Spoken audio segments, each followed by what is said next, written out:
Pagi itu, udara masih basah oleh embun.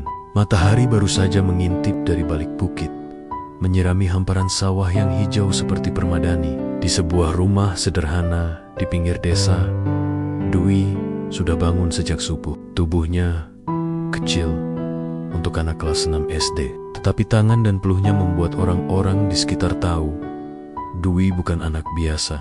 Di dapur, ibunya menyiapkan sarapan sederhana, bubur hangat dan secangkir teh manis. Ayahnya, Pak Soleh, duduk sambil memeriksa mesin traktor lama yang bunyinya sering mendesah seperti orang tua yang kelelahan. Dwi membantu mengangkat karung kecil berisi perkakas, mengambil kain lap, dan memberi senyum ketika ibunya berkata, "Cepat makan, Du.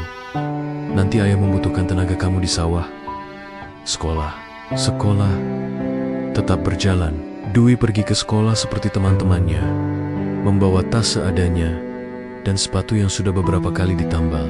Namun yang membedakannya dari anak-anak lain adalah pulangnya. Banyak teman pulang naik sepeda, ada yang diantar orang tua naik motor, tapi Dwi selalu pulang berjalan kaki membawa ember, karung padi, atau terkadang masuk ke gudang untuk membantu memindahkan benih. Di sore hari, ketika teman-teman bermain petak umpet atau bola, Dwi memilih membantu ayahnya menghidupkan traktor yang berdecit, membersihkan selang, atau menambal ban yang bocor. Teman-teman di sekolah kadang tidak mengerti, "Kok kamu membantu orang tua terus? Itu kan pekerjaan orang tua," ejek beberapa anak di kantin. Kata-kata itu melayang. Beberapa teman menertawakan sepatu Dwi yang penuh tanah, atau bercanda tentang betapa kampung Dwi hidupnya. Tapi Dwi biasa saja. Ia pernah mencatat dalam hati, bukan membenci, hanya heran mengapa Tumantemonia takut belajar kerja keras. Ia tidak merasa rendah. Di rumah, ibunya selalu bilang, kerja itu bukan aib, kerja itu kehormatan. Suatu sore, setelah sekolah, hujan turun ringan. Dwi dan ayahnya tetap pergi ke sawah. Hujan membuat tanah menghitam dan licin, tetapi jagung dan padi di ladang tampak senang menenggok air. Di tengah sawah, traktor tua mereka mogok. Mesin mengeluarkan bunyi seperti gargling. Pak Soleh mengusap dahinya. "Du, kamu tahu cara mengganti busi nggak?" tanya Pak Soleh sambil mengangkat penutup mesin. Dwi mengangguk. Ia sudah terbiasa memandangi ayahnya bekerja, mendengarkan penjelasan yang sederhana, menyimpan tiap langkah di kepala kecilnya. "Ini kan yang ayah ajarin minggu lalu," jawabnya polos. Pak Soleh tersenyum samar. Matanya yang lelah mengandung kebanggaan. "Baik, ayo kita perbaiki. Nanti kamu pegang obengnya." Malam itu, setelah perbaikan, mereka duduk di beranda. Lampu minyak temara menggantung dan suara jangkrik mengisi sela-sela. Pak Soleh membuka topik yang selama ini ia simpan. "Du, ayah dan ibu sudah tua. Punggung ayah sakit-sakit. Nanti kalau waktunya, ayah pingin kamu bisa menggantikan tugas ayah di sawah. Bukan karena ayah tak mau, tapi ayah ingin kamu kuat dan punya masa depan. Kalau kamu bisa bawa traktor, kamu bisa kerja, nabung, dan siapa tahu bisa membeli sawah sendiri." Suaranya pelan, seperti sedang mengutarakan doa. Dwi menatap bintang yang samar. Dalam benaknya, traktor selalu terlihat besar dan sulit. Tapi mendengar ayahnya berkata seperti itu, entah dari mana keberanian kecil muncul. "Kalau ayah ajarin terus, Du bisa." "Aku mau, Pa." Beberapa minggu berikutnya, ajaran menjadi rutinitas. Setelah pulang sekolah, Dwi tidak langsung bermain. Ia duduk di kursi dekat traktor, memegang setir plastik mainan hanya untuk berimajinasi. Pak Soleh mengajarinya menyalakan mesin, mengenali bunyi-bunyi aneh, mengganti oli, hingga mengendarai perlahan di pinggir sawah. Langkah pertama Dwi goyah, tangannya gemetar, matanya melebar. Tapi setiap kali traktor berjalan sedikit, senyum bangga muncul di wajahnya. Pak Soleh selalu bilang, "Pelan-pelan, Du. Yang penting aman dan teliti. Tentang menabung, ide itu datang dari ibu. Dwi, uang jajanmu sebagian kita sisihkan, tabungan kecil lama-lama besar, kata ibu sambil menyimpan beberapa koin ke dalam kaleng bekas. Dwi yang masih lugu mengikuti. Setiap ada uang yang diterima dari membantu tetangga atau hasil panen kecil yang dijual, Dwi menyisihkan sebagian. Uang itu ia masukkan ke kaleng berwarna biru yang ia beri tulisan traktor dengan huruf yang masih belum rapi. Puli dan kata-kata pada sekolah tidak mudah. Bukan hanya pelajaran yang harus dipelajari, tetapi juga kata-kata yang suka menempel seperti lumpur. Kadang seorang anak memanggil Dwi si penggembala traktor, lain kali ada yang membanting tasnya atau menyebutnya kuli sawah dengan nada merendahkan. Kata-kata itu membuat beberapa hari Dwi ingin menutup dirinya, tapi ia ingat kata ibunya, kerja keras adalah kehormatan. Dwi tidak menantang. Ia memilih membalas dengan kerja, membantu teman yang kesulitan PR, meminjamkan sapu di kelas ketika dibutuhkan, dan membantu membersihkan kelas. Lambat laun, beberapa murid mulai melihat hal lain dari Dwi, bukan sekadar pakaian lusuh atau tangan kasar, tetapi kejujuran, ketulusan, dan keberanian kecil yang tak menuntut pujian.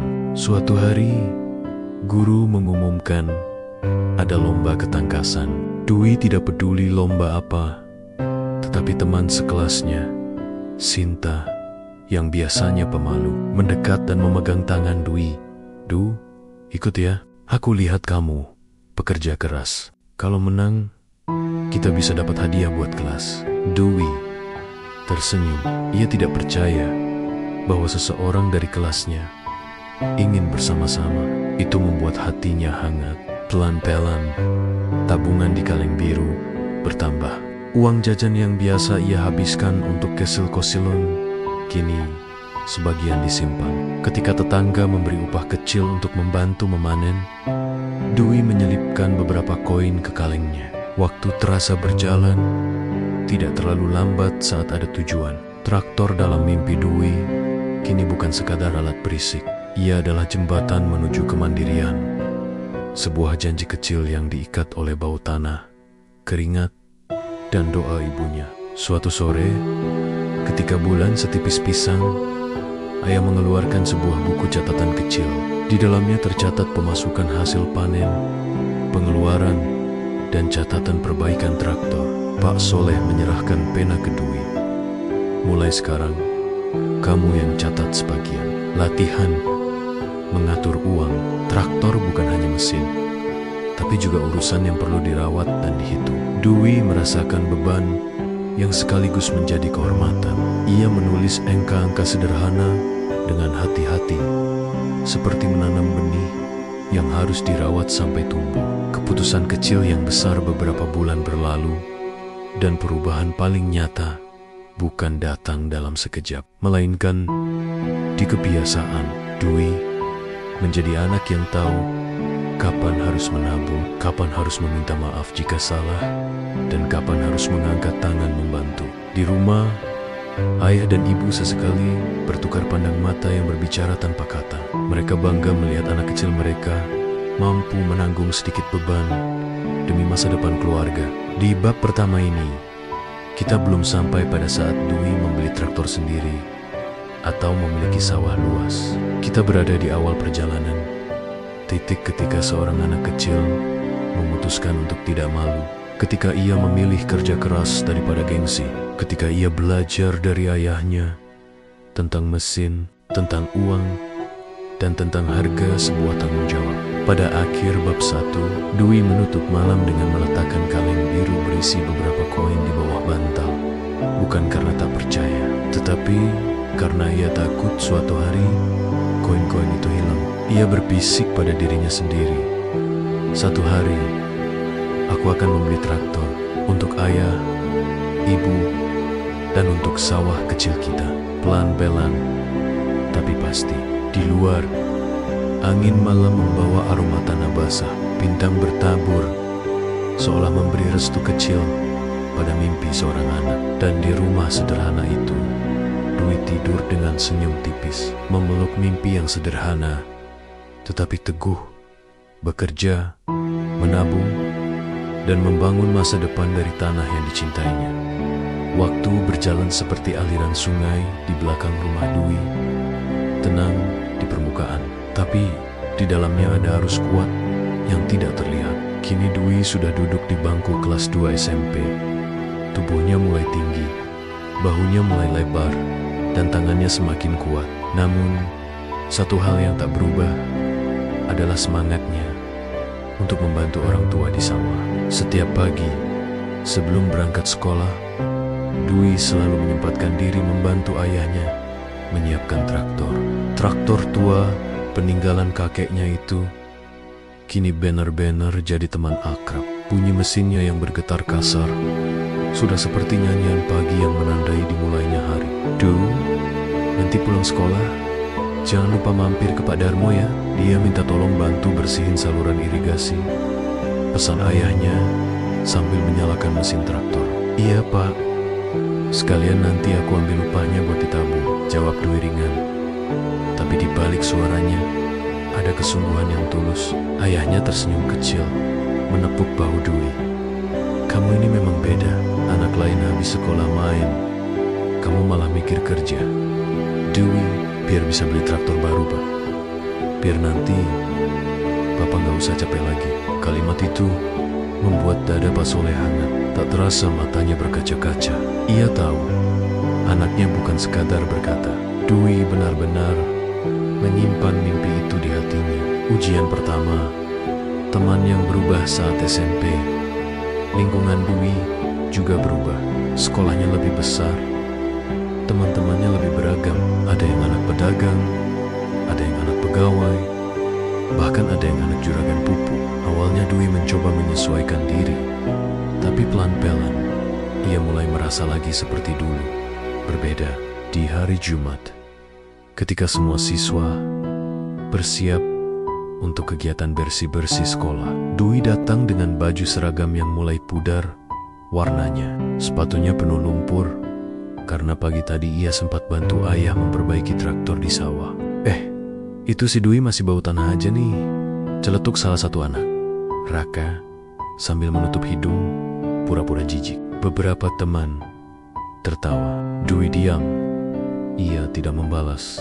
Ia tahu menanggapi hanya akan membuat suasana makin panas. Ia justru melanjutkan tugasnya, menyapu halaman, mengangkat pot, dan menyiram bunga. Namun ejekan itu tidak berhenti di situ. Di grup kelas, mereka kadang menulis candaan tentang anak sawah yang sita-sitanya jadi traktor. Dwi sempat sedih. Di rumah, ia diam lebih lama dari biasanya. Ibu menyadari itu. Kenapa, Du?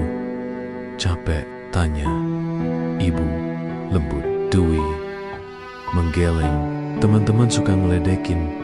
Bu, katanya aku kampungan. Ibu berhenti mencuci piring. Ia mengelap tangannya, lalu duduk di sebelah Dwi. Orang yang suka merendahkan itu biasanya belum tahu rasanya berjuang. Tapi suatu hari nanti, mereka akan sadar, kerja kerasmu ini yang bikin kamu berdiri paling kuat di antara mereka. Kalimat itu menancap dalam di hati Dwi.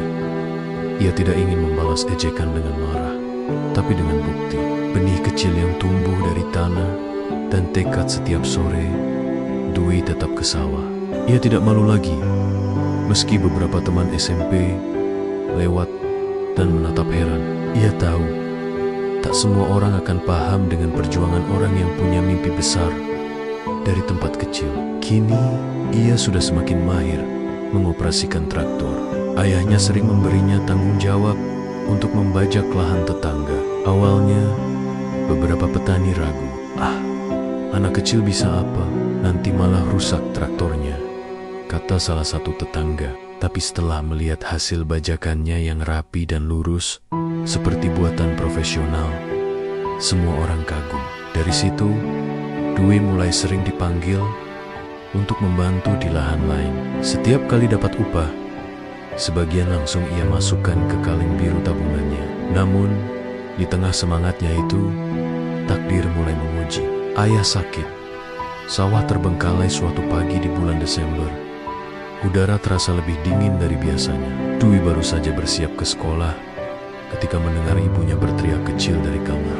"Du, cepat sini, bapakmu jatuh."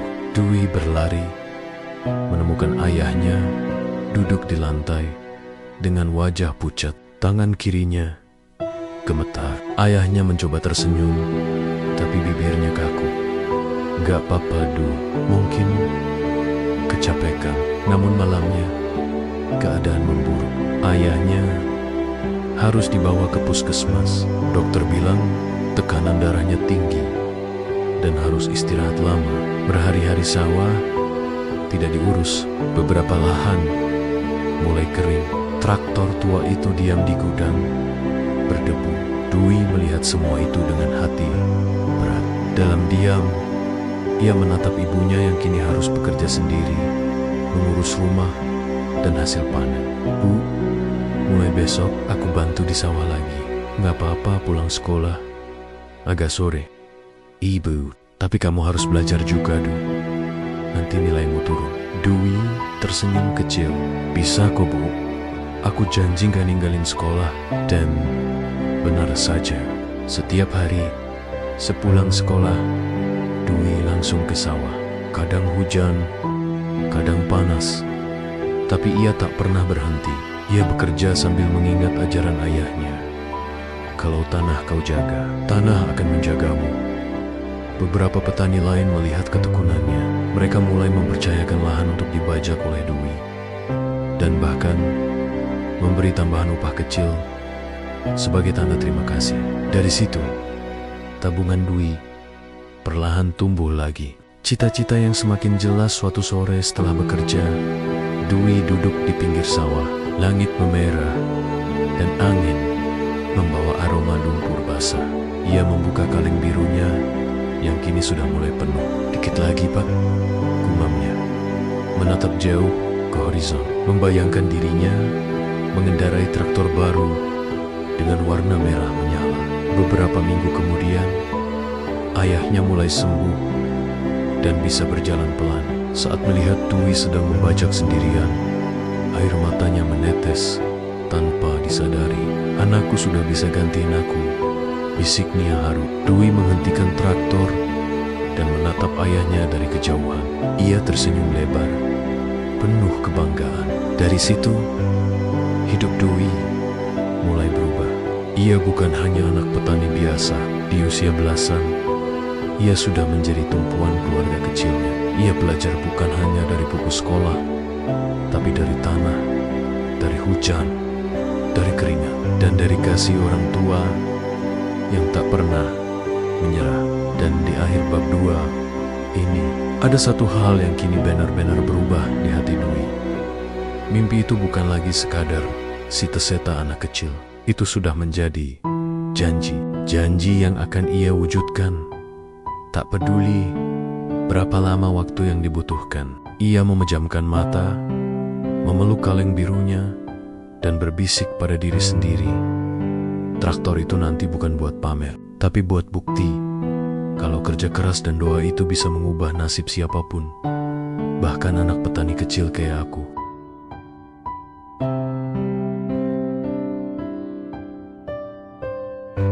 Waktu terus berjalan, dan tanpa terasa, Dwi sudah masuk SMK Pertanian di kota kecamatan. Kini tubuhnya lebih tinggi, kulitnya semakin legam oleh matahari, dan tangannya semakin kokoh. Ia memilih jurusan teknik alat dan mesin pertanian, bukan karena ikut-ikutan, tapi karena benar-benar mencintai dunia sawah, tanah, dan traktor.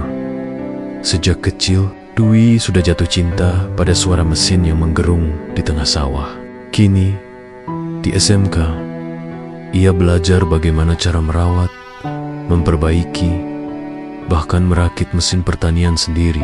Di sanalah ia mulai memahami bahwa traktor bukan sekadar alat membajak tanah, tapi simbol kerja keras, harapan, dan kemandirian. Hari-hari di SMK, antara belajar dan bertani setiap pagi, Dwi berangkat sekolah naik sepeda tua yang diwariskan dari pamannya. Sekolahnya berjarak hampir 7 km dari rumah. Di jalan yang masih berkabut, ia sering melewati sawah-sawah yang dulu pernah ia garap bersama ayahnya. Setiap kali melihat petani mulai bekerja, Dwi selalu tersenyum kecil, seolah melihat masa lalunya sendiri. Pelajaran di SMK jauh lebih sulit daripada yang ia bayangkan. Ia harus belajar teknik mesin, kelistrikan, bahkan menggambar desain alat pertanian. Tapi justru di sanalah semangatnya tumbuh. Ia merasa seperti menemukan tempat yang cocok untuk dirinya. Guru tekniknya, Pak Joni, adalah orang yang paling memahami semangat Dwi. Katanya suatu hari saat mereka sedang memperbaiki mesin diesel, "Kamu ini punya tangan yang sabar.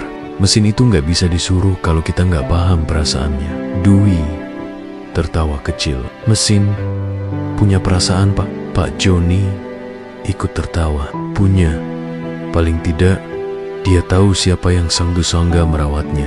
Kalau kamu kasar, dia mogok. Kalau kamu telaten, dia patuh." Kalimat itu sederhana, tapi Dwi mengingatnya sampai jauh di kemudian hari. Sepulang sekolah, Dwi tidak seperti teman-temannya yang nongkrong di warung atau bermain futsal. Ia langsung pulang, ganti pakaian, lalu cesawa. Kadang membantu ayah yang kini sudah mulai sehat. Kadang menerima panggilan dari tetangga untuk membajak lahan mereka. Upahnya ia simpan dalam kaleng biru yang kini sudah diganti dengan celengan besar dari bambu. Godaan anak muda meski tekun. Dwi tetaplah remaja. Ia punya teman yang sering menggodanya untuk ikut jalan-jalan ke kota. Ikutlah nongkrong, sekali-kali santai, biar nggak jadi orang tua sebelum waktunya," kata Rio, teman sekelasnya yang hobi balapan motor. Tapi Dwi hanya tersenyum. "Aku santai kalau lihat sawah. Di kota malah pusing." Kadang mereka tertawa dan mengejek, tapi Dwi tak pernah marah. Ia tahu setiap orang punya jalannya sendiri. Ia hanya ingin menapaki jalannya dengan tenang. Namun, godaan terbesar datang dari perasaan. Ada seorang gadis bernama Rani, teman sekelasnya yang lembut dan rajin. Rani sering membantu Dwi saat ada tugas bengkel. Mereka sering bekerja berdua, memperbaiki mesin semprot padi atau membuat miniatur alat panen. Suatu hari, saat mereka beristirahat di bengkel, Rani bertanya, "Dwi, kamu kok nggak malu kerja di sawah terus? Aku dengar kamu sering bantu orang tua." Dwi tersenyum sambil membersihkan tangannya dari oli. "Kenapa harus malu? Dari sawah aku belajar banyak hal. Kalau nggak ada petani, kita semua nggak makan." Rani menatapnya kagum. Dari hari itu, pandangannya pada Dwi berubah. Ia mulai sering membela Dwi saat ada teman yang meremehkannya. Namun, bagi Dwi, fokus utamanya tetap satu: menabung untuk membeli traktor sendiri. Saat musim tak lagi bersahabat suatu tahun, desa Dwi dilanda kemarau panjang. Hujan tak turun berbulan-bulan. Sungai menyusut, air irigasi nyaris habis. Banyak petani gagal panen, termasuk ayah Dwi. Sawah yang biasanya hijau kini menguning dan retak-retak. Dwi melihat ayahnya duduk di pematang dengan wajah pasrah. "Airnya sudah habis, Du," kata ayahnya lirih. "Traktor nggak bisa jalan kalau tanah sekeras ini." Hati Dwi perih. Ia tahu ayahnya menahan kesedihan. Selama ini, sawah bukan hanya sumber penghasilan, tapi juga bagian dari hidup mereka. Namun Dwi tidak menyerah. Ia mulai mencari cara agar tetap bisa membantu keluarga. Di sekolah, ia mendengar guru agronomi membicarakan tentang obat padi, pupuk cair dan vitamin yang bisa membantu tanaman bertahan di cuaca ekstrim. Dwi berpikir keras. Ia mulai mencari informasi, bertanya ke guru, bahkan membaca brosur yang ditempel di koperasi tani. Akhirnya ia memutuskan untuk mencoba berjualan obat padi kecil-kecilan. Ia meminjam sedikit uang dari tabungannya, lalu membeli beberapa botol pupuk cair. Ia keliling desa, menawarkan ke petani. Banyak yang awalnya tidak percaya. Anak sekolah jualan obat padi, emang ngerti? Apa? Tanya salah satu petani tua. Dwi tidak tersinggung. Ia hanya menjawab, "Bapak coba saja dulu, kalau nggak bagus, saya ganti." Pelan-pelan, usahanya mulai dipercaya. Hasilnya memang membantu. Padi yang disemprot, cairan itu terlihat lebih kuat. Dari situlah, Dwi mulai dikenal sebagai anak muda yang jualan obat padi, tapi juga bisa ngoper traktor. Sebuah keajaiban kecil setelah 2 tahun berjualan, menabung, dan membantu di sawah. Akhirnya, tabungan Dwi cukup besar. Suatu sore, ia mengajak ayahnya ke pasar alat pertanian di kota kecil. Di sana berjejer berbagai macam traktor, dari yang kecil hingga besar. Dwi menatap satu traktor warna merah, sedikit berdebu, tapi masih kokoh. Penjualnya berkata, "Ini traktor bekas, tapi mesinnya masih bagus. Cocok buat sawah, ukuran sedang." Ayahnya menatap Dwi, seolah bertanya dalam diam, "Kamu yakin?" Dwi mengangguk mantap. "Ini yang aku tunggu, Pak. Dari dulu." Dengan uang hasil jerih payahnya sendiri, ditambah sedikit bantuan dari ayah, akhirnya Dwi membeli traktor pertamanya. Saat mesin itu dinyalakan, suaranya menggema di pasar, dan dada Dwi bergetar hebat. Air mata ayahnya jatuh tanpa bisa ditahan. "Kamu hebat, Du. Kamu benar-benar wujudkan mimpi ayah." Dwi tersenyum. "Bukan cuma mimpi ayah, Pak. Ini juga mimpi kita berdua." Awal dari kesuksesan setelah memiliki traktor sendiri, Dwi semakin giat bekerja. Ia menerima panggilan membajak dari desa ke desa, kadang bekerja sampai malam. Namun, meski lelah, ia selalu ingat pesan ayahnya. Kerja jangan sekadar cari uang, tapi cari manfaat. Dengan penghasilan dari jasa bajak dan jualan obat padi, Dwi mulai membantu tetangga yang kesulitan. Ia memberi pupuk gratis untuk petani yang gagal panen. Banyak orang mulai menghormatinya. Anak yang dulu dibuli, kini menjadi inspirasi. Guru-gurunya di SMK pun bangga. Saat kelulusan, Pak Joni berkata di depan seluruh siswa, "Dwi ini contoh nyata bahwa ilmu dan kerja keras, kalau dipadukan, bisa mengubah hidup seseorang." Dia bukan cuma lulus, tapi juga sudah jadi petani modern. Tepuk tangan memenuhi aula. Dwi menunduk, menahan haru.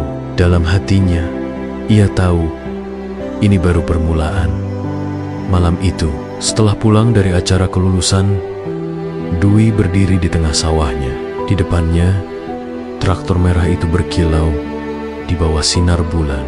Angin berhembus lembut, membawa aroma lumpur dan rumput basah.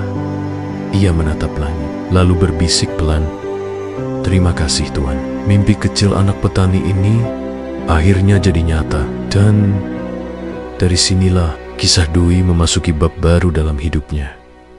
Bukan lagi sekadar anak yang membantu orang tua, tapi seorang pemuda yang membuktikan bahwa kerja keras, doa, dan kejujuran bisa menumbuhkan keberhasilan dari tanah yang paling sederhana. Sejak Dwi membeli traktor merahnya, hidupnya berubah pelan-pelan seperti musim yang berganti. Traktor itu bukan sekadar alat bajak, tapi saksi dari perjuangan yang panjang.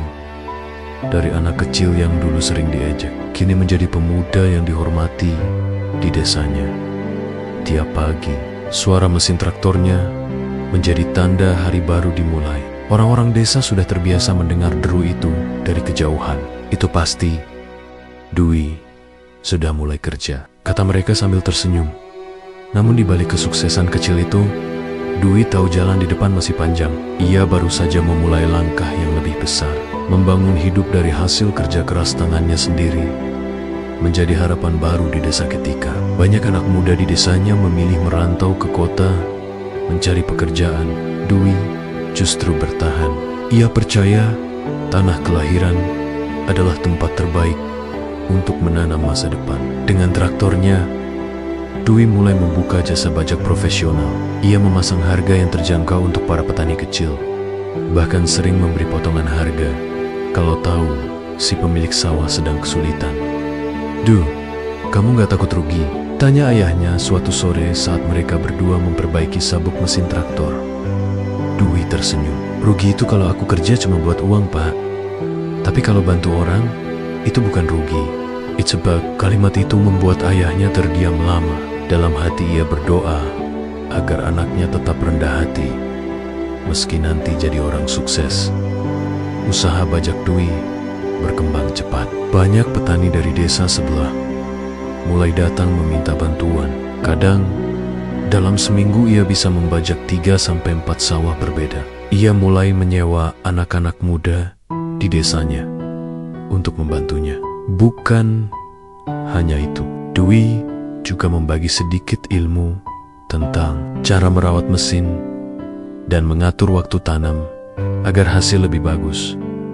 "Kalau kita mau maju, harus saling bantu," katanya saat mengajari 2 anak muda cara mengganti oli traktor. Ilmu itu nggak boleh disimpan sendiri. Lama-kelamaan, Dwi bukan hanya dikenal sebagai tukang bajak, tapi juga dianggap seperti guru sawah bagi anak muda di desanya. Bisnis kecil yang semakin besar setelah melihat usaha traktor berjalan lancar. Dwi mulai berpikir lebih jauh. Ia ingin membuat usaha yang lebih modern. Ia ingat masih masa saat kemarau dulu, ketika banyak petani gagal panen karena pupuk dan obat padi langka. Dari situlah ide lama muncul lagi, jualan obat padi dan pupuk cair. Awalnya ia hanya menjual dari rumah, menyimpan stok di rak kayu sederhana. Ia membeli dari distributor kecil dan menjual ke petani sekitar. Namun, karena Dwi sudah dipercaya banyak orang, dagangannya cepat laku. Petani senang karena Dwi tidak hanya jualan, ia juga memberi penjelasan bagaimana cara menggunakannya dengan benar. "Dwi, ini beda," kata Pak Harun, seorang petani senior. Dia jualan, tapi masih sempat ngajarin. Usahanya makin ramai. Dwi mulai menabung lagi, bukan untuk dirinya sendiri, tapi untuk masa depan keluarga dan desanya. Ia ingin membeli 1 lagi traktor, supaya bisa membantu lebih banyak orang. Ia juga bermimpi punya toko pertanian sendiri. Namun, seperti pepatah bilang, setiap niat baik pasti diuji. Ujian baru, kepercayaan yang dikhianati. Suatu hari, seorang pedagang pupuk dari kota datang menawarkan kerjasama. Namanya Budi, gayanya rapi, ucapannya manis, dan ia tampak berpendidikan. "Dwi, aku dengar kamu punya banyak pelanggan di desa ini. Gimana kalau kita kerjasama? Aku kasih kamu stok pupuk lebih murah. Kamu jual. Untungnya kita bagi 2, katanya. Awalnya Dwi ragu, tapi karena Budi tampak meyakinkan, ia setuju. Dalam beberapa minggu pertama, kerjasama itu berjalan lancar. Barang datang tepat waktu, petani senang, dan penjualan meningkat. Namun sebulan kemudian, masalah mulai muncul. Pupuk yang dikirim ternyata palsu, kualitasnya buruk, bahkan ada yang merusak tanaman. Para petani marah dan datang ke rumah Dwi. "Dwi, padi saya jadi kuning semua. Katanya pupuk ini bagus," seru salah satu petani. Dwi kaget dan panik. Ia segera memeriksa pupuknya, lalu mencoba menghubungi Budi, tapi nomor teleponnya sudah tidak aktif. Saat itu juga, ia sadar kalau dirinya ditipu. Malam itu, Dwi duduk di teras rumah sendirian. Hujan turun deras, dan di dalam kamar ayah serta ibunya masih terjaga. Khawatir. "Du, sabar ya," kata ibunya perlahan. "Kamu nggak salah niat. Orang jahat kadang datang pas kita lagi baik. Tapi bagi Dwi, ini lebih dari sekadar rugi uang." Ia merasa gagal menjaga kepercayaan petani yang selama ini menghormatinya. Keesokan harinya, Dwi datang ke rumah para petani. Satu persatu, ia meminta maaf secara langsung dan berjanji mengganti kerugian mereka, meski harus mencicil dari hasil kerja membajaknya. Beberapa petani menolak uang ganti, tapi mereka semua kagum dengan ketulusan Dwi. Dari peristiwa itu, kepercayaan terhadapnya justru makin besar. Orang-orang mulai melihat bahwa Dwi bukan hanya pekerja keras, tapi juga punya hati yang jujur. Bangkit lebih kuat setelah kejadian itu. Dwi belajar banyak. Ia tidak lagi mudah percaya pada janji manis. Ia memutuskan untuk membeli pupuk langsung dari pabrik resmi.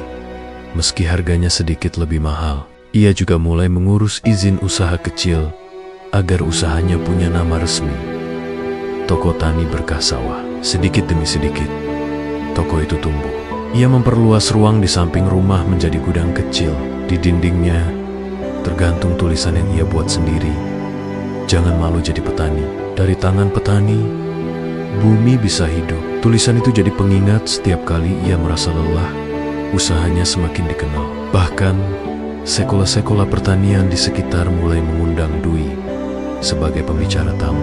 Ia menceritakan perjalanan hidupnya dari anak SD yang suka membantu ayah di sawah, sampai bisa punya traktor dan usaha pertanian sendiri.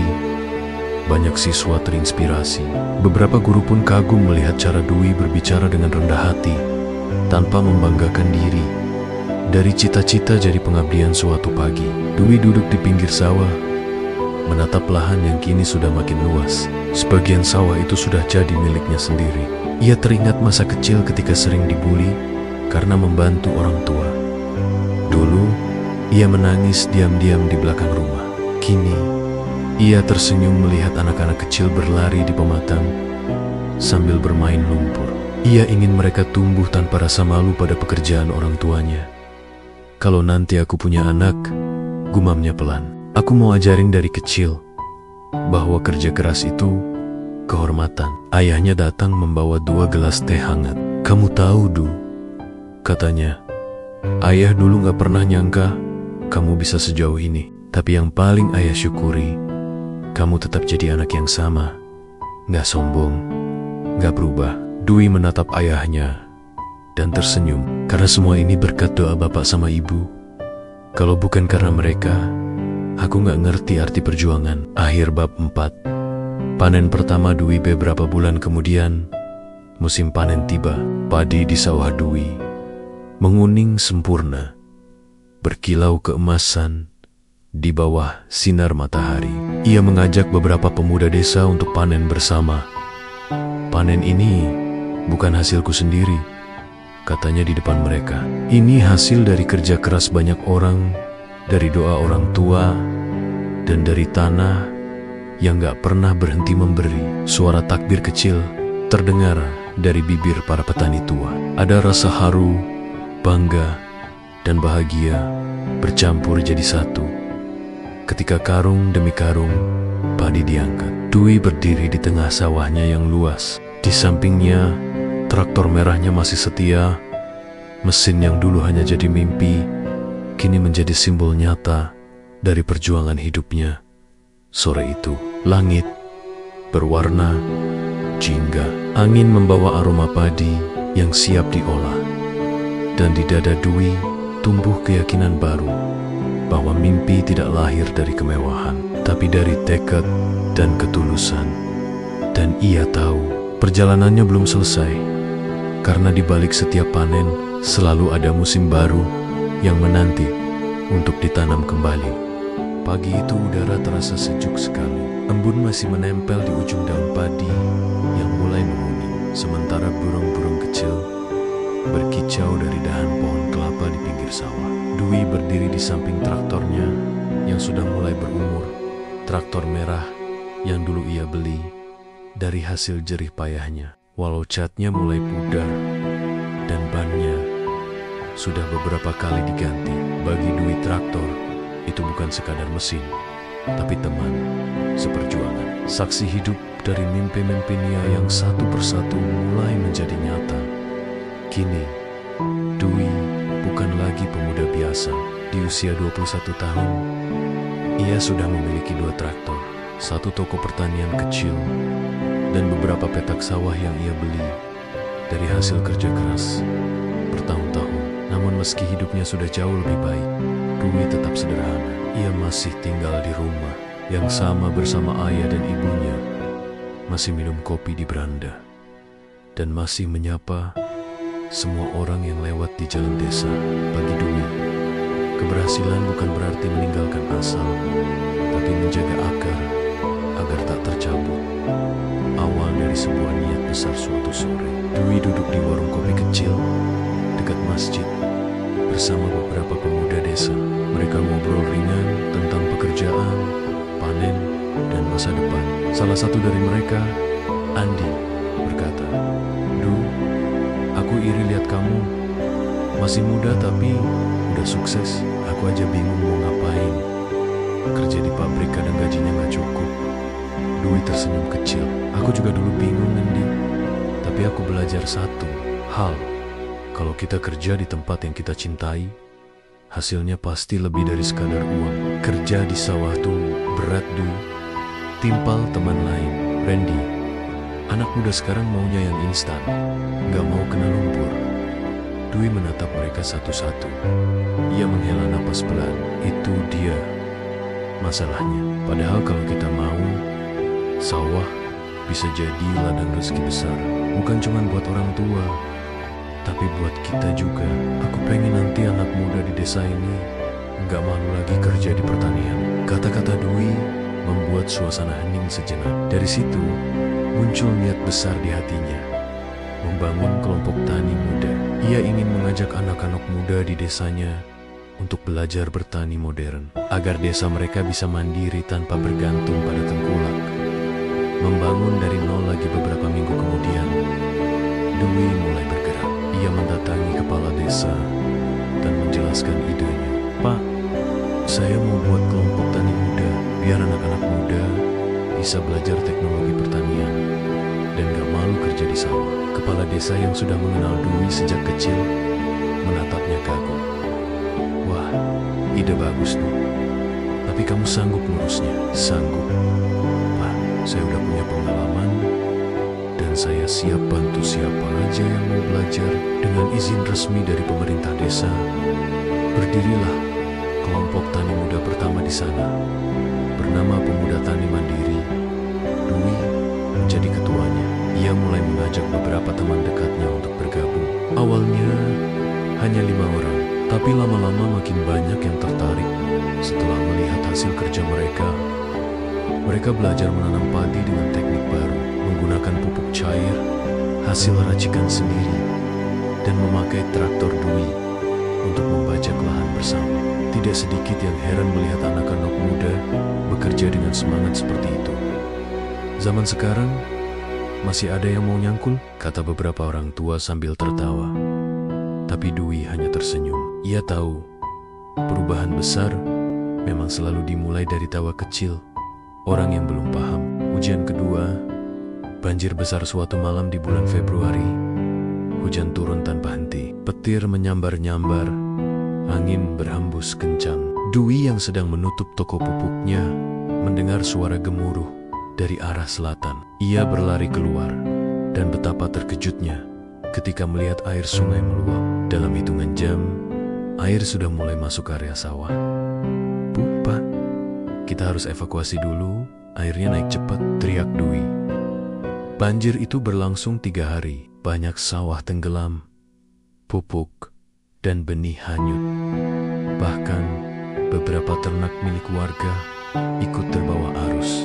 Dwi merasa hancur melihat kerja keras mereka selama berbulan-bulan sirna dalam sekejap. Setelah banjir surut, ia berdiri di tengah lumpur yang tersisa. Tanah retak, daun padi terkulai, dan traktor tuanya rusak karena terendam. Ia berlutut, menatap langit, air matanya jatuh. "Ya Allah, aku gak tahu harus mulai dari mana lagi." Namun seperti biasa, ayahnya datang menghampiri dengan langkah pelan dan suara lembut. Ia berkata, "Dwi, kalau tanah kita hilang, kita bisa beli lagi. Tapi kalau semangatmu hilang, semua ikut hilang. Banjir ini ujian, bukan akhir." Kata-kata itu menampar kesedihan Dwi. Ia berdiri pelan, menghapus air mata, dan memandang ke arah sawah. Iya Pak, aku nggak boleh nyerah. Kalau sawah bisa tumbuh lagi setelah terendam, aku juga bisa bangkit. Bangkit lewat kebaikan Dwi, tak ingin hanya meratapi nasib. Ia mengajak Min dan kelompok taninya untuk bergotong royong membersihkan lumpur dari lahan, memperbaiki saluran air, dan menolong warga lain. Ia juga menghubungi teman-teman dari SNK lamanya untuk meminta bantuan alat semprot dan benih baru. Berhari-hari mereka bekerja tanpa pamrih. Meskipun lelah, semangat mereka tidak padam. Perlahan, sawah mulai hijau kembali. Dwi bahkan menggunakan sebagian uang tabungannya untuk memperbaiki traktor yang rusak agar bisa dipakai semua warga. Tindakan itu membuat semua orang kagum. Anak muda zaman sekarang kok kayak Dwi, jarang banget, kata Pak Lurah. Dia nggak cuma mikirin dirinya sendiri, tapi satu desa. Berita tentang Dwi dan kelompok tani mudanya sampai ke kecamatan. Bahkan mereka mendapat undangan dari Dinas Pertanian untuk ikut pelatihan dan pameran hasil tani. Dwi tidak menyangka perjuangannya yang sederhana bisa dilihat oleh banyak orang. Keajaiban di tengah kesederhanaan beberapa bulan setelah banjir. Hasil panen pertama dari kelompok tani muda benar-benar melimpah. Padi tumbuh subur dan harga jualnya cukup tinggi. Uang hasil panen itu sebagian digunakan Dwi untuk membeli bibit baru, dan sebagian lagi ia sumbangkan untuk memperbaiki musola di desanya yang rusak karena banjir. Ketika orang-orang bertanya kenapa ia melakukan itu, Dwi hanya menjawab, karena rezeki yang baik itu kalau dibagi, kalau aku sendiri yang menikmati, rasanya gak lengkap. Sore itu, setelah semua padi diangkut, Dwi duduk sendirian di pematang. Angin berhembus lembut. Matahari mulai tenggelam di ufuk barat. Ia menatap traktor tuanya yang kini berdiri di ujung sawah, berlumur lumpur, tapi tetap setia. Ia teringat semua perjalanan yang sudah ia lewati. Ejekan teman, malam-malam bekerja tanpa tidur, ditipu pedagang pupuk, bahkan kehilangan hasil panen karena banjir. Semua rasa sakit itu kini terasa seperti pupuk kehidupan yang justru membuat dirinya tumbuh lebih kuat. Akhir bab 5. Janji untuk masa depan malamnya. Di teras rumah, Dwi duduk bersama ayah dan ibunya. Mereka menikmati teh panas sambil mendengarkan suara jangkrik. "Du," kata ibunya lembut, "kamu sudah jauh melangkah." Ibu bangga, tapi jangan lupa tetap rendah hati. Dwi tersenyum. "Iya Bu, aku gak akan lupa. Aku cuma ingin terus bermanfaat." "Apa langkahmu selanjutnya, Nak?" tanya ayahnya. Dwi menatap jauh ke depan.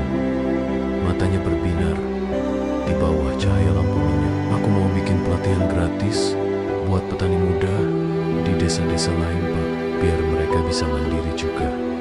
Aku gak mau sukses sendirian." Ayah dan ibunya saling pandang, lalu tersenyum bangga. Malam itu, Dwi memejamkan mata sambil bersyukur. Ia tahu perjalanannya masih panjang, tapi hatinya tenang karena setiap kali ia menatap traktor merahnya, ia teringat dari mana semua ini dimulai. Dari lumpur, dari doa, dan dari cinta seorang anak pada kedua orang tuanya. Dan di dalam hatinya, ia berjanji, "Aku akan terus menanam kebaikan, seperti aku menanam padi, biar tumbuh, berbuah, dan memberi kehidupan bagi banyak orang." Langit malam tampak tenang, dan angin seolah berbisik, menyampaikan doa-doa kesil dari sawah yang dulu pernah menjadi saksi perjuangan seorang anak bernama Dwi, yang tak pernah menyerah mengejar mimpinya. Matahari baru saja naik dari balik bukit, menebarkan cahaya keemasan di atas hamparan sawah. Dwi berdiri di pematang, menatap padi yang bergoyang pelan diterpa angin. Dikit, suara traktor baru miliknya bergemuruh halus, tanda bahwa ia kini sudah benar-benar menjadi petani yang berhasil. Namun pagi itu, Dwi tidak sedang tersenyum. Ada sesuatu yang ia pikirkan dalam-dalam, bukan tentang panen, bukan tentang bisnis pupuknya, tapi tentang kehidupan yang makin hari makin menuntut tanggung jawab besar. Sejak kelompok tani muda berkembang, banyak warga desa mulai bergantung pada arahannya. Ia merasa seperti punya beban di pundak, ingin membantu semua orang, tapi juga sadar dirinya tak selalu bisa melakukan segalanya sendirian. Dwi, nanti jangan lupa rapat di balai desa jam 2 siang, ya, teriak Pak Lurah dari kejauhan. Iya, Pak. Siap, jawab Dwi sambil tersenyum kecil. Hari itu, ia tahu akan menjadi hari panjang, tapi Dwi tidak pernah menolak tanggung jawab. Karena baginya, setiap amanah adalah ladang kebaikan baru. Awal tantangan baru di balai desa. Suasana agak tegang. Beberapa petani mengeluh soal harga pupuk yang naik, dan sebagian lagi khawatir dengan hama yang mulai menyerang padi mereka. Dwi mendengarkan dengan sabar. Dwi, kamu kan sudah pengalaman jual pupuk dan obat padi. Bisa bantu carikan solusi? Tanya Pak Lurah. Dwi mengangguk. Bisa, Pak. Tapi saya pikir kita harus belajar buat pupuk cair sendiri. Bahannya murah dan hasilnya bagus. Saya sudah coba waktu banjir dulu. Beberapa petani tampak ragu. Bikin sendiri? Emang bisa? Tanya salah satu dari mereka. Dwi tersenyum. Bisa, Pak. Kalau mau, saya siap ngajarin. Nggak usah bayar. Biar kita mandiri. Nggak terus tergantung sama toko luar. Akhirnya, warga setuju. Dwi pun mengadakan pelatihan kecil di gudang miliknya. Ia mengajarkan cara membuat pupuk organik dari bahan sederhana, kotoran ternak, limbah sayur, dan air tebu. Suasananya ramai, tapi hangat. Banyak yang takjub ketika hasil uji coba mereka menunjukkan daun padi tumbuh lebih hijau dari biasanya. Sejak itu, desa mereka mulai berubah. Mereka tak lagi khawatir kekurangan pupuk. Bahkan, beberapa petani dari desa sebelah datang belajar ke tempat Dwi. Namun di tengah kesuksesan itu, ada satu hal yang mulai mengguncang hati Dwi. Ujian kesabaran dan keikhlasan. Dugaan yang tak adil suatu hari. Datang seorang pedagang dari luar desa bernama Rono. Ia menawarkan kerjasama dengan Dwi untuk menjual obat padi buatannya. Awalnya Dwi menolak karena ingin tetap fokus pada produk lokal. Tapi Rono memaksa dan akhirnya menitipkan beberapa botol di toko Dwi. Tak lama kemudian, beberapa petani mengeluh karena padinya menguning setelah memakai obat itu. Desas-desus pun muncul. Katanya obat itu dari tokonya Dwi. Ucap seseorang di warung kopi. Iya, masa sih Dwi jualan barang rusak? Nggak nyangka ya. Anak itu katanya jujur. Dalam hitungan hari, nama Dwi mulai dibicarakan di mana-mana. Toko pupuknya sepi. Bahkan beberapa orang mulai menolak beli di sana. Ia merasa terpukul. Padahal ia sama sekali tidak tahu kalau obat yang dijual Rono palsu. Malam itu, Dwi duduk di depan toko yang mulai gelap. Ia menatap papan kayu bertuliskan Tani Makmur Dwi. Dengan mata kosong, hatinya perih. Ya Allah, aku cuma niat bantu orang, kenapa malah begini? Gumamnya pelan. Tiba-tiba, dari arah jalan datang sosok tua berjalan tertatih. It's wine ya. Ia membawa 2 gelas teh hangat dan duduk di samping Dwi. Duh, kamu kenapa diam aja? Orang-orang udah gak percaya sama aku, Pak. Jawab Dwi lirih. Pak Soleh menepuk bahu anaknya. Nak, kalau orang salah paham, biarin waktu yang jawab. Kebenaran gak perlu dipaksa keluar. Asal kamu gak salah, nanti Allah yang buktiin. Dwi, tapi sakit, Pak. Rasanya kayak semua kerja keras selama ini sia-sia. Tidak ada yang sia-sia. Duh, setiap keringatmu tetap dihitung oleh Allah. Yang penting, kamu jangan berhenti berbuat baik. Kata-kata itu menenangkan hati Dwi. Ia memutuskan untuk tidak melawan gosip. Ia hanya ingin fokus memperbaiki keadaan. Kebenaran terungkap berapa minggu kemudian. Petugas dari Dinas Pertanian datang ke desa. Mereka menemukan bahwa obat padi palsu yang beredar ternyata berasal dari pabrik ilegal milik Rono. Semua orang yang sempat membeli dari Dwi langsung tahu bahwa ia tidak bersalah. Berita itu menyebar cepat. Banyak warga datang meminta maaf, termasuk Pak Rudi, tetangga yang dulu sempat menuduhnya. Maaf ya Du, aku salah sangka. Ternyata kamu nggak pernah nipu siapapun. Dwi tersenyum kecil. Nggak apa-apa, Pak. Saya juga manusia. Pasti ada kurangnya. Yang penting, sekarang kita bisa belajar dari kejadian ini. Sejak saat itu, kepercayaan warga kembali. Bahkan, toko Dwi makin ramai karena banyak yang kagum dengan ketabahannya. Ia juga mendapat tawaran kerjasama resmi dari dinas untuk menjual produk pertanian lokal. Ya, rancang sendiri. Namun bagi Dwi, kemenangan sejati bukan karena nama baiknya pulih, melainkan karena ia berhasil melewati ujian dengan sabar dan tanpa dendam. Doa seorang anak untuk orang tuanya. Suatu malam, Dwi mengajak kedua orang tuanya makan malam di rumah baru yang ia bangun di sebelah sawah. Rumah itu sederhana tapi luas, dengan dinding bata yang dicat krem dan teras yang menghadap ke hamparan padi. Bu, Pak, rumah ini buat Bapak sama Ibu. Aku cuma numpang, kata Dwi sambil tersenyum. Ibunya menatap haru, tak bisa berkata apa-apa selain memeluk anaknya erat. Sementara ayahnya menatap langit dan berbisik, Alhamdulillah, anakku yang dulu main lumpur, sekarang bisa bangun rumah dari hasil keringatnya sendiri. Dwi menanduk, menatap tangan kasarnya yang penuh bekas luka kerja. Semua ini karena doa Bapak sama Ibu. Aku cuma nurut sama nasihat kalian. Malam itu mereka makan bersama dengan sederhana. Nasi hangat, sayur lodeh, dan sambal bawang.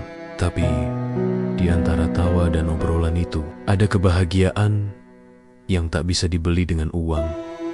Akhir bab 6. Rezeki yang tak pernah tersesat. Beberapa bulan kemudian, Dwi membuka pelatihan pertanian organik gratis untuk anak-anak muda di desa-desa sekitar. Banyak yang datang belajar, bahkan dari luar kabupaten. Ia tidak pernah menarik biaya, karena ia percaya ilmu yang bermanfaat adalah sedekah terbaik. Setiap kali mengajar, Dwi selalu berkata, kalau kalian ingin sukses, jangan kejar uangnya dulu, kejar keberkahannya. Kalau berkahnya ada, uang bakal nyusul sendiri. Kini, traktor merah tuanya masih disimpan di gudang. Tapi bukan karena rusak. Dwi sengaja tidak menjualnya. Ia menyimpannya sebagai pengingat bahwa perjalanan besarnya dimulai dari sana. Dari sebuah mimpi kecil, anak SD yang dulu dibuli karena suka bantu orang tuanya di sawah.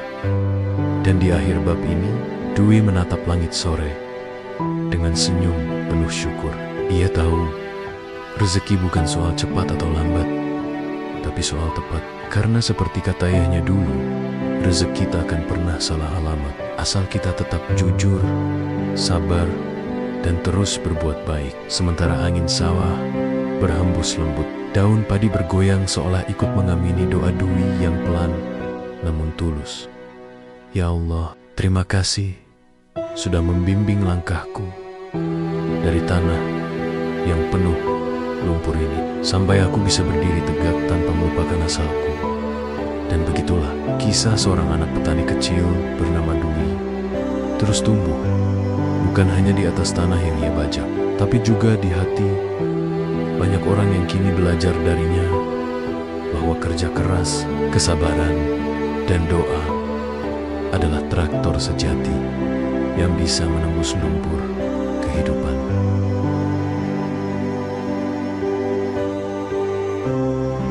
Matahari baru saja naik dari balik bukit, menebarkan cahaya keemasan di atas hamparan sawah. Dwi berdiri di pematang, menatap padi yang bergoyang pelan diterpa angin. Di Keyhon, suara traktor baru miliknya bergemuruh halus, tanda bahwa ia kini sudah benar-benar menjadi petani yang berhasil. Namun pagi itu, Dwi tidak sedang tersenyum. Ada sesuatu yang ia pikirkan dalam-dalam, bukan tentang panen, bukan tentang bisnis pupuknya, tapi tentang kehidupan yang makin hari makin menuntut tanggung jawab besar. Sejak kelompok tani muda berkembang, banyak warga desa mulai bergantung pada arahannya. Ia merasa seperti punya beban di pundak, ingin membantu semua orang, tapi juga sadar dirinya tak selalu bisa melakukan segalanya sendirian. Dwi, nanti jangan lupa rapat di balai desa jam 2 siang. Ya, teriak Pak Lurah dari kejauhan. Iya Pak. Siap Pak, jawab Dwi sambil tersenyum kecil. Hari itu ia tahu akan menjadi hari panjang, tapi Dwi tidak pernah menolak tanggung jawab, karena baginya setiap amanah adalah ladang kebaikan baru. Awal tantangan baru di balai desa, suasana agak tegang. Beberapa petani mengeluh soal harga pupuk yang naik, dan sebagian lagi khawatir dengan hama yang mulai menyerang padi mereka. Dwi mendengarkan dengan sabar. Dwi, kamu kan sudah pengalaman jual pupuk dan obat padi. Bisa bantu carikan solusi? Tanya Pak Lurah. Dwi mengangguk. Bisa Pak, tapi saya pikir kita harus belajar buat pupuk cair sendiri. Bahannya murah dan hasilnya bagus. Saya sudah coba waktu banjir dulu. Beberapa petani tanpa ragu bikin sendiri. Emang bisa? Tanya salah satu dari mereka. Dwi tersenyum. Bisa Pak, kalau mau saya siap ngajarin. Enggak usah bayar, biar kita mandiri, nggak terus tergantung sama toko luar. Akhirnya warga setuju. Dwi pun mengadakan pelatihan kecil di gudang miliknya. Ia mengajarkan cara membuat pupuk organik dari bahan sederhana, kotoran ternak, limbah sayur, dan air tebu. Suasananya ramai tapi hangat. Banyak yang takjub ketika hasil uji coba mereka menunjukkan daun padi tumbuh lebih hijau dari biasanya. Sejak itu, desa mereka mulai berubah. Mereka tak lagi khawatir kekurangan pupuk. Bahkan, beberapa petani dari desa sebelah datang belajar ke tempat Dwi. Namun, di tengah kesuksesan itu, ada satu hal yang mulai mengguncang hati Dwi. Ujian kesabaran dan keikhlasan. Dugaan yang tak adil suatu hari. Datang seorang pedagang dari luar desa bernama Rono. Ia menawarkan kerjasama dengan Dwi untuk menjual obat padi buatannya. Awalnya Dwi menolak karena ingin tetap fokus pada produk lokal. Tapi Rono memaksa dan akhirnya menitipkan beberapa botol di toko Dwi. Tak lama kemudian, beberapa petani mengeluh karena padinya menguning setelah memakai obat itu. Desas-desus pun muncul. Katanya obat itu dari tokonya Dwi. Ucap seseorang di warung kopi. Iya, masa sih Dwi jualan barang rusak? Nggak nyangka ya. Anak itu katanya jujur. Dalam hitungan hari, nama Dwi mulai dibicarakan di mana-mana. Toko pupuknya sepi, bahkan beberapa orang mulai menolak beli di sana. Ia merasa terpukul, padahal ia sama sekali tidak tahu kalau obat yang dijual Rono palsu. Malam itu, Dwi duduk di depan toko yang mulai gelap. Ia menatap papan kayu bertuliskan Tani Makmur Dwi dengan mata kosong. Hatinya perih. Ya Allah, aku cuma niat bantu orang. Kenapa malah begini? Gumamnya pelan. Tiba-tiba, dari arah jalan datang sosok tua berjalan tertatih. Itseyot, ia membawa 2 gelas teh hangat dan duduk di samping Dwi. Duh, kamu kenapa diam aja? Orang-orang udah gak percaya sama aku, Pak, jawab Dwi lirih. Pak Soleh menepuk bahu anaknya. Nak, kalau orang salah paham, biarin waktu yang jawab. Kebenaran gak perlu dipaksa keluar. Asal kamu gak salah, nanti Allah yang buktiin. Dwi, tapi sakit Pak. Rasanya kayak semua kerja keras selama ini sia-sia. Tidak ada yang sia-sia. Duh, setiap keringatmu tetap dihitung oleh Allah. Yang penting, kamu jangan berhenti berbuat baik. Kata-kata itu menenangkan hati Dwi. Ia memutuskan untuk tidak melawan gosip. Ia hanya ingin fokus memperbaiki keadaan. Kebenaran terungkap berapa minggu kemudian. Petugas dari Dinas Pertanian datang ke desa. Mereka menemukan bahwa obat padi palsu yang beredar ternyata berasal dari pabrik ilegal milik Rono. Semua orang yang sempat membeli dari Dwi langsung tahu bahwa ia tidak bersalah. Berita itu menyebar cepat. Banyak warga datang meminta maaf, termasuk Pak Rudi, tetangga yang dulu sempat menuduhnya. Maaf ya Du, aku salah sangka. Ternyata kamu gak pernah nipu siapapun. Dwi tersenyum kecil. Gak apa-apa Pak, saya juga manusia. Pasti ada kurangnya. Yang penting sekarang kita bisa belajar dari kejadian ini. Sejak saat itu, kepercayaan warga kembali. Bahkan, toko Dwi makin ramai karena banyak yang kagum dengan ketabahannya. Ia juga mendapat tawaran kerjasama resmi dari dinas untuk menjual produk pertanian lokal yang ia rancang sendiri. Namun bagi Dwi, kemenangan sejati bukan karena nama baiknya pulih, melainkan karena ia berhasil melewati ujian dengan sabar dan tanpa dendam. Doa seorang anak untuk orang tuanya suatu malam. Dwi mengajak kedua orang tuanya makan malam di rumah baru yang ia bangun di sebelah sawah. Rumah itu sederhana tapi luas, dengan dinding bata yang dicat krem dan teras yang menghadap ke hamparan padi. Bu, Pak, rumah ini buat Bapak sama Ibu. Aku cuma numpang, kata Dwi sambil tersenyum. Ibunya menatap haru, tak bisa berkata apa-apa selain memeluk anaknya.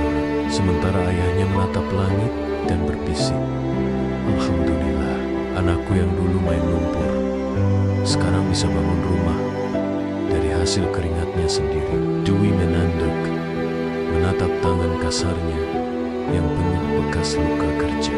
Semua ini karena doa Bapak sama Ibu. Aku cuma nurut sama nasihat kalian. Malam itu mereka makan bersama dengan sederhana. Nasi hangat, sayur lodeh, dan sambal bawang. Tapi di antara tawa dan obrolan itu, ada kebahagiaan yang tak bisa dibeli dengan uang. Akhir bab 6. Rezeki yang tak pernah tersesat. Beberapa bulan kemudian, Dwi membuka pelatihan pertanian organik gratis untuk anak-anak muda di desa-desa sekitar. Banyak yang datang belajar, bahkan dari luar kabupaten. Ia tidak pernah menarik biaya, karena ia percaya ilmu yang bermanfaat adalah sedekah terbaik. Setiap kali mengajar, Dwi selalu berkata, kalau kalian ingin sukses, jangan kejar uangnya dulu, kejar keberkahannya. Kalau berkahnya ada, uang bakal nyusul sendiri. Kini, traktor merah tuanya masih disimpan di gudang, tapi bukan karena rusak. Dwi sengaja tidak menjualnya. Ia menyimpannya sebagai pengingat bahwa perjalanan besarnya dimulai dari sana, dari sebuah mimpi kecil anak SD yang dulu dibully karena suka bantu orang tuanya di sawah. Dan di akhir bab ini, Dwi menatap langit sore dengan senyum penuh syukur. Ia tahu rezeki bukan soal cepat atau lambat, tapi soal tepat. Karena seperti kata ayahnya dulu, rezeki tak akan pernah salah alamat, asal kita tetap jujur, sabar, dan terus berbuat baik. Sementara angin sawah berhembus lembut, daun padi bergoyang seolah ikut mengamini doa Dwi yang pelan namun tulus. Ya Allah, terima kasih sudah membimbing langkahku dari tanah yang penuh lumpur ini, sampai aku bisa berdiri tegak tanpa melupakan asalku. Dan begitulah kisah seorang anak petani kecil bernama Dwi terus tumbuh, bukan hanya di atas tanah yang ia baca, tapi juga di hati banyak orang yang kini belajar darinya bahwa kerja keras, kesabaran, dan doa adalah traktor sejati yang bisa menembus lumpur kehidupan.